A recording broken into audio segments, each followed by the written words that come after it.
एक महारानी ने तीर्थराज प्रयाग में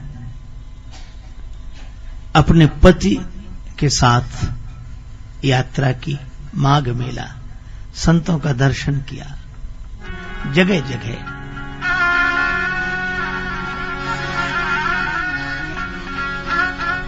सब जगह राम जी का संकीर्तन, राम जी की कथा और राम जी के प्रेम में नाचने वाले मस्त मत वाले भक्तजन।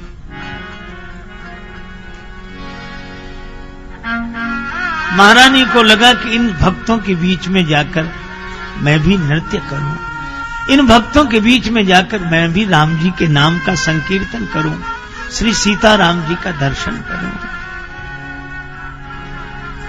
राजा ने कहा, देवी तुम्हारा भाव उत्तम है, पर तुम महारानी हो इसलिए तुम्हें अनुमति नहीं मिल सकती। तुम शिविर में बैठकर ही संतों का दर्शन करो। महारानी को राजा साहब से शिकायत नहीं थी, उन्हें शिकायत हुई अपने तन से। मनुष्य बनूं तो ग्वाल बना दो मुझे, और अगर पक्षी बना दो तो यमुना जी के किनारे कदम वृक्ष पर बैठकर श्री राधा कृष्ण दर्शन करते हुए कोयल की तरह कुहू कुहू बोले। पत्थर ही बनाना हो तो श्री गिरिराज गोवर्धन का धर्यो कर छत्र पुरंदर कारण, और अगर पशु बनावे तो ऐसा भाग्य कहां कि मैं गोकुल की गैया बनकर चलूं और गोपाल मुझे चराए। यह जीवन की सार्थकता है।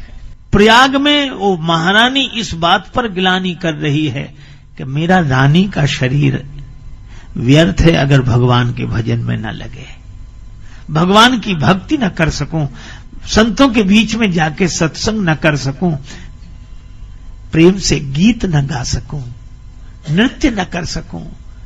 धिक्कार है इस शरीर को। फिर ऐसे शरीर को रखने से लाभ ही क्या। रात्रि के समय महारानी ने प्रवेश किया संगम में,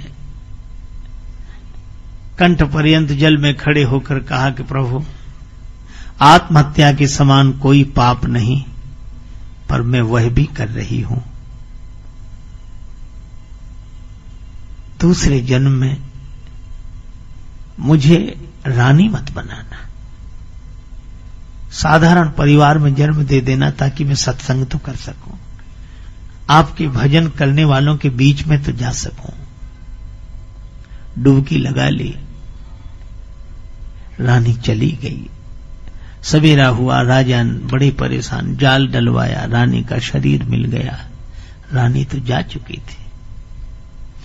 इसी भावना के अनुसार उस रानी का जन्म ही दूसरे क्रम में एक भील जाति में जन्म हुआ। नाम हो गया भील नहीं, शवर जाति में जन्म होने से नाम हो गया शबरी। अच्छा, तो कितनी अद्भुत बात है, शबरी माता का नाम कोई नहीं जानता, कोई नहीं जानता, भील नहीं, शबरी। और ऐसा नहीं कि आप ही लोग न जानते हो, मैं भी नहीं जानता, लेकिन धन्य है शबरी माता जिनके नाम से सारा संसार भगवान का नाम जानता है। अब शबरी माता अकेली और पूरा वातावरण प्रतिकूल। मां ने पति से कहा कि बालिका तो वैराग्यवती है, भक्ति मूर्ति है। पिता ने कहा विवाह करा दो तो वैराग्य ठंडा पड़ जाएगा। ठीक है, सुयोग्य वर खोज लिया, तिथि तय हो गई, आज से तैयारी शुरू हो गई, कल बारात आने वाली थी। आज मां शबरी को नहला धुला के श्रृंगार करा रही थी। उलझी हुई जटाएं आज तक नहीं सुलझाई थी, आज सुलझा रही थी। मां ये तैयारी क्यों कर रही हो? बेटी कल तेरा विवाह है, और ये इतने जो जंगली जंतु बंद किए हैं कमरे में, ये तेरे बरातियों को भोजन कराया जाएगा, इनका मांस।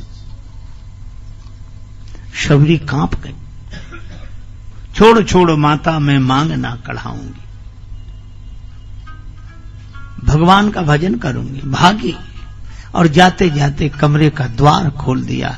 सारे पशु पक्षी प्राण बचाकर भागे और सबके हृदय से आवाज निकली, शबरी तुमने हमें मुक्त किया है, भगवान तुम्हें मुक्त करेंगे।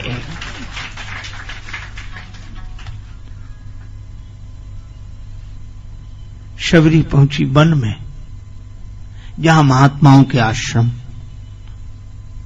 अब जिस संत के आश्रम में जाए, अब ये दूसरी कठिनाई शुरू हुई। भगवान भी भक्तों के साथ ऐसी लीला करते हैं, सारा संसार तमाशा देखे। उन्होंने कहा कि नहीं भाई, हम तुम्हें आश्रम में नहीं रख सकते। एक तुम शवर जाति की शबरी हो, दूसरे नारी हो आश्रम में। हमारे यहां कोई विधान नहीं कि तुम्हें रख सके। अब रहीम मुश्किल परी, किससे कहें कैसे दिवस सिरात, और मीन वियोग न सह सके, नीर न पूछे बात। घर में रह नहीं सकती शबरी, और महात्माओं के यहां आश्रय नहीं। सबने मना कर दिया। शबरी एक वृक्ष के नीचे बैठकर रोने लगी। हे करुणानिधि अंतर्यामी भगवान, मैं क्या करूं? भीतर से प्रेरणा हुई, सेवा करो। सेवा? मुझे तो आश्रम में प्रवेश तक नहीं करने देते, सेवा कैसे करूं? जब सभी सो जाएं तब रात्रि में सेवा करो। दिन भर तो किसी वृक्ष के नीचे पड़ी रहती, फल फूल खा लेती। रात्रि को जब सब सो जाते तो आश्रम में झाड़ू लगाती, जल भर के रख देती। सवेरे ब्रह्मचारियों को समिधा लानी पड़ेगी हवन के लिए, रात्रि को ही समिधा लाकर रख देती। पूरी तैयारी करके, और जैसे ही ब्रह्म बेला आती उसके पहले ही भाग जाती। अब ब्रह्मचारी जागे तो सारी तैयारी, समिधा और झाड़ पोंछ जल। ये कौन है जिसकी सेवा तो दिखती है पर सेवक नहीं दिखता? सेवा दिखती है, सेवक नहीं दिखता। आज सेवक दिखते हैं, सेवा नहीं दिखती।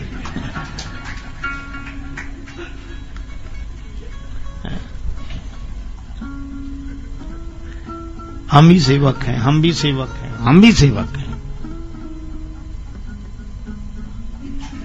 और उस समय सेवा दिखती है, सेवक नहीं दिखता।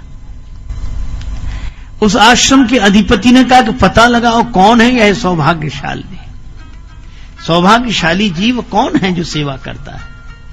ब्रह्मचारी रात रात भर जागे पर कभी पकड़ नहीं सके। एक दिन एक ब्रह्मचारी ने इस कृषकाय बालिका को लकड़ी का गट्ठर पटक कर भागते हुए देखा, हाथ पकड़ लिया।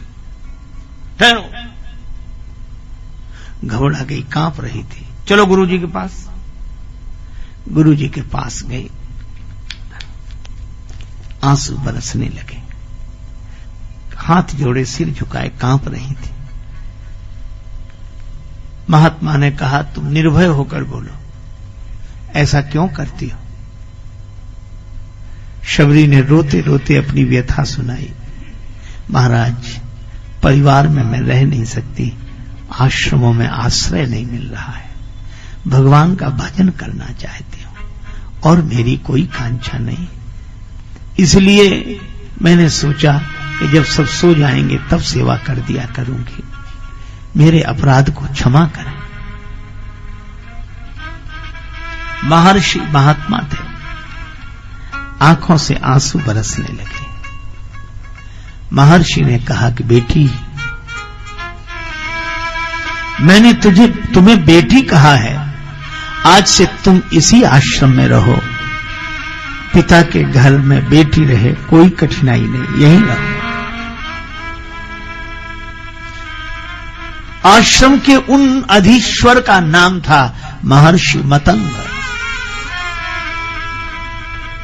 शबरी प्रसन्न हुई, लेकिन कहा कि फिर ये समाज वाले आपको जीने नहीं देंगे, ये आग्रही परंपरा वाले बहुत हैरान करेंगे, बहुत परेशान करेंगे, नियमों की दुहाई देंगे। महर्षि ने कहा कि मेरा नाम मतंग है, और मतंग हाथी को कहते हैं। हाथी ने कभी भौंकने वालों की परवाह नहीं की है। कोई कैसे ही भौंके, कितने ही भौंके।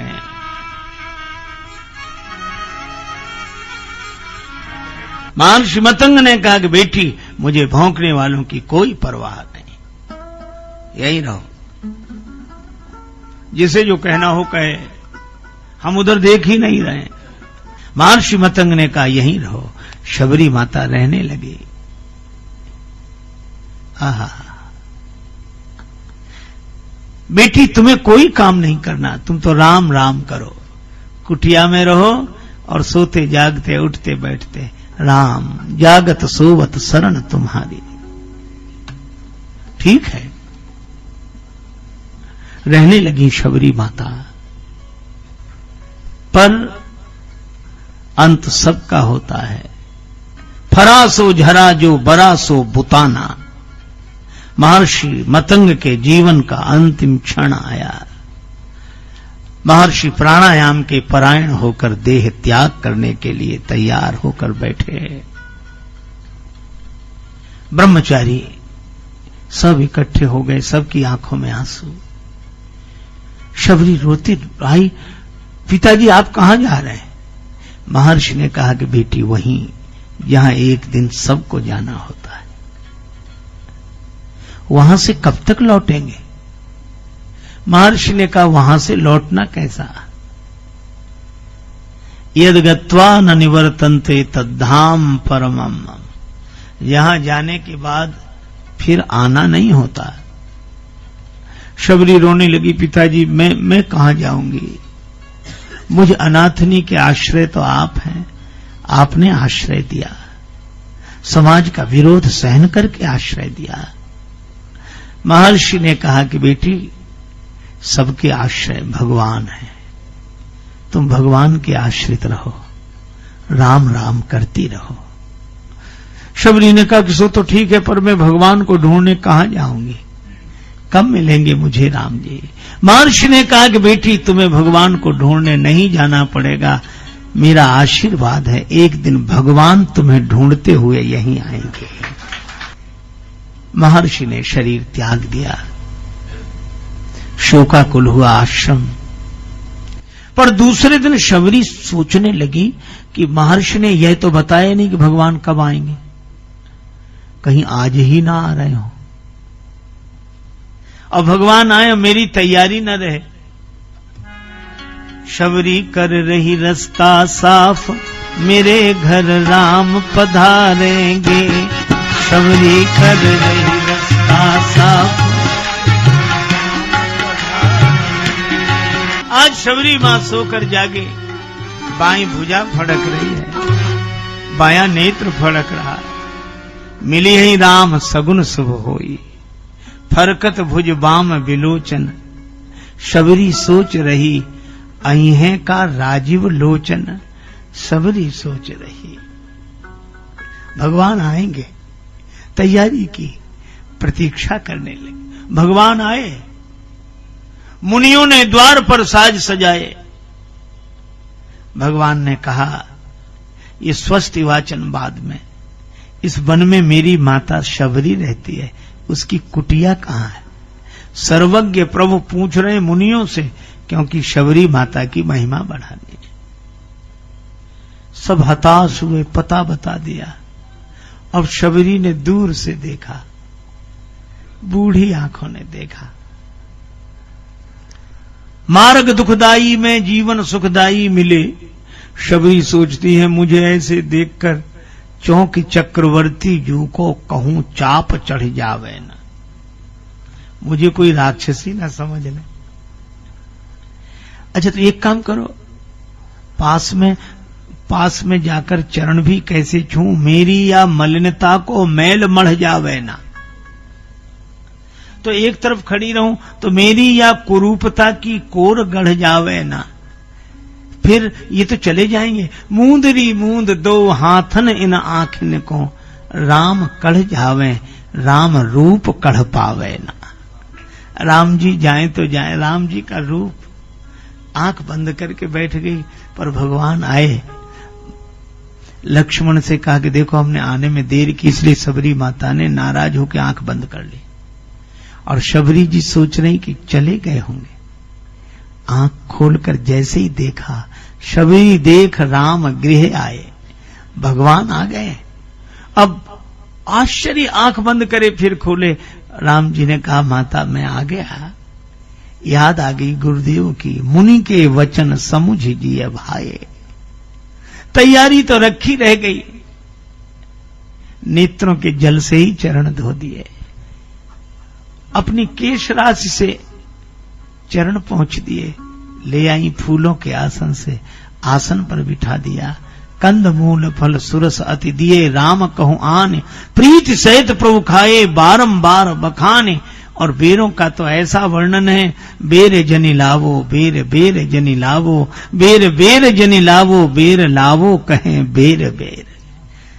भगवान दो ही समय तृप्त हुए, कै सबरी कै विदुर घर, हरि जी में 2 बार। विदुरानी के केले के छिलकों में और शबरी माता के बेरों में। बांधा था तुम्हें भीलनी ने बेर 4 में। भगवान प्रेम से पा रहे हैं, प्रेम से। सबरे बेर धन्य शबरी के, लगे राम को नीके। भगवान ने नवधा भक्ति का उपदेश दिया और अंत में हाथ जोड़कर कहा, सकल प्रकार भगति दृढ़ तोरे। श्री सीता जी का समाचार पूछते समय भगवान ने एक ऐसा शब्द कहा जो व्यंग लगता है, पर व्यंग नहीं है। भगवान कहते हैं, जनक सुता कई सुधि भामनी, जानहु कहु करिवर गामनी। भगवान शबरी माता से कहते हैं, हे श्रेष्ठ गजगामनी। अच्छा, किसी वृद्धा से कोई कहे, वो बेचारी हिल डुल के किसी तरह चले, कोई कहे कि हाँ क्या गजगामनी, तो व्यंग लगता है। पर भगवान ने व्यंग नहीं किया। भगवान कहते हैं कि महर्षि मतंग की शिष्या गजगामनी नहीं होगी तो और कौन होगा। और इस अर्थ में भी गजगामनी कि कितनों ने विरोध किया जीवन भर, लेकिन उस विरोध की परवाह न करके राम राम राम। कब दर्शन दोगे राम जी, रामशील व्रतधारी, रस्ता देखत शबरी की उम्र गई सारी। ऐसी सबरी माता भगवान को समाचार देती हैं। और भगवान जब चलने लगे तो शबरी ने कहा कि थोड़ा रुक जाओ। क्यों? मेरी आंखों ने आपको अपनी ओर आते देखा, दूर जाते नहीं देख सकती, तो आपके जाने के पहले मैं चली जाऊं। भगवान ने देखा, वहीं खड़े हो गए। और शबरी माता तज जोग पावक देह। अब अंतिम क्षण है, जीवन भर भगवान की भक्ति, भगवान की प्रतीक्षा, भगवान का भजन, लेकिन इस समय गुरुदेव का स्मरण करके तज जोग पावक देह, हरिपद लीन भई, जहां नहीं फिरे, जहां से फिर लौटना नहीं, लीन हो गई। ऐसे रामचरितमानस का संदेश यह है कि अंत में भले ही लीन होने की दशा हो, वह ठीक है, लेकिन जीवन पर्यंत करिए राम पद पंकज नेहा। भगवान की भक्ति पूर्वक जीवन बिताना चाहिए। यह संदेश रामचरितमानस का है।